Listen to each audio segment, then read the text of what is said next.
The second segment of the show today, we're talking to Alana McLaughlin, and she's talking about child abuse and neglect. And she gave us some information during the first segment dealing with her background in education, as well as the classic example of what many people consider to be the classic example of the Charles Lindbergh case. And now she will give us some additional information. And of course, Lana, let's continue our discussion in reference to child abuse and neglect. Why don't you give me some examples of what you consider to be child abuse and neglect?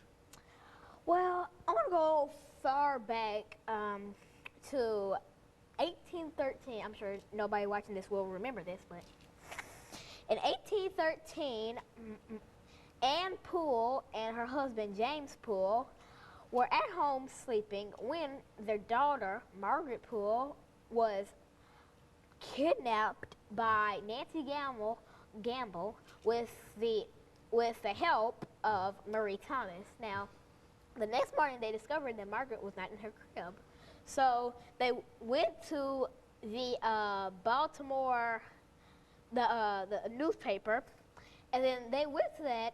And then they used their publicity of the kidnapping to help spread the word about Margaret's disappearance. Later, over 2 months later, on May the 1st, the same year, they found Margaret in a creek. She had been brutally whipped by Gamble, but it also killed her for she had broken bones and a skull fracture. Mm-hmm. Now, the next case I would like to talk to is a case I'm sure a lot of people are familiar with. It's called the Lisa Irwin case. Now, it's still open, and now Lisa Irwin and her mother, Debbie Irwin, and her father, James Irwin. James Irwin left for his work at approximately 5:40 on October the 5th. Now, Debbie, the mother, was still at home with her two sons, Michael Irwin and Bradley Irwin. Now, they were home, and so they decided to have dinner with a neighbor, for their father was gone. So they invited the neighbor, and as the mother, at approximately like 6:40, the mother was making dinner for the neighbor and her two sons. Okay, so when the boys got done eating, they went to go watch a movie, so it was only Debbie and the neighbor. Debbie admits she had several glasses of wine and she felt a little drunk, so she went to bed. So when James came back home at 3:45 a.m. the next day, he went to the master bedroom, and apparently Michael had had a nightmare, so he was in the master bedroom, and Bradley explained everything that happened. So Michael was in the master bedroom with his mother, Debbie. So he went to baby Lisa's room, which they called her Pumpkin Pie. So he went to Pumpkin Pie's room, and apparently he saw that she was not in her crib, but her favorite stuffed animal, Barney, was still in her crib, and her bottle was on the floor.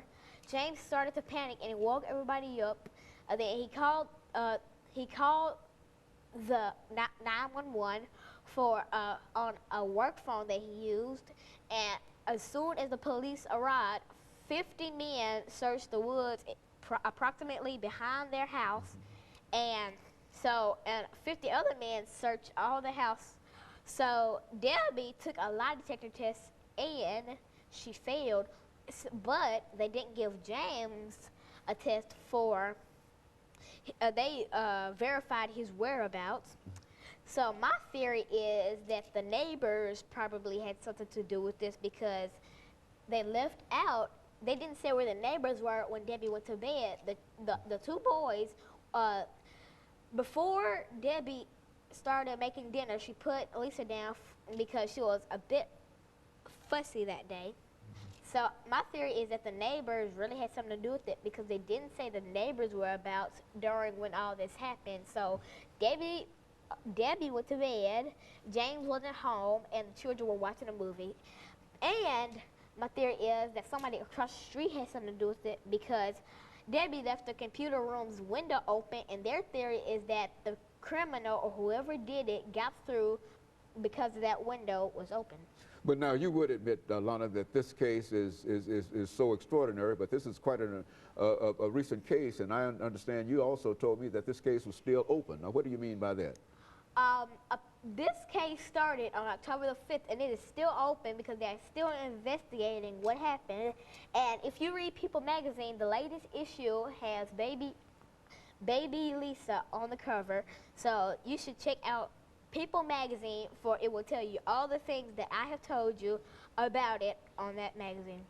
Now, that's another classic example of child abuse and neglect. Now, why don't you think in terms of some of the child abuse that you might be familiar with in terms of people at your school? Do you know any young people at your school who look as if they have been abused, and if so, what are some of the characteristics that you find in reference to these children? Well, there is this one kid at my school. He never really talks. He usually sits on his desk, and when I come over to say hi to him, he's quietly sobbing in his arm. And I noticed on his arm there were blood scratches all down his arm. And I asked him what happened, and he claimed that his dog attacked him, but I really think something is up. So I took him to the guidance counselor, and we're still trying to figure out if he's okay or not. Again, that's an example of what you're doing at your school. And also, I understand that you've established a bullying club at your school for young people who, because we're saying that not only do parents abuse children, but children abuse children. Is that correct? Say something about that. Well, bullying is it's commonly child abuse, and parents abuse their children too, so bullying is a part of child abuse. I've seen people get pushed down, people get kicked, people get smacked. I've really seen it all at my school. And I've seen it everywhere. I've seen it on the streets. I've seen people get gunned down, and it's sad to see, because what if they're going through enough things at home? You just got to add to their pain, add to their plate.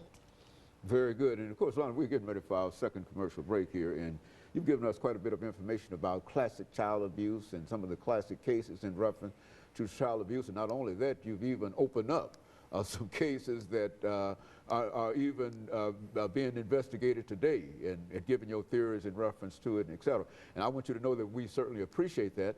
But now, when we come back during this last segment, we're going to have to deal with what we might consider the classic kind of child abuse that you talked about earlier, and then we're going to deal with some of those issues involved. And we'll be back with our audience following this very, very short commercial break.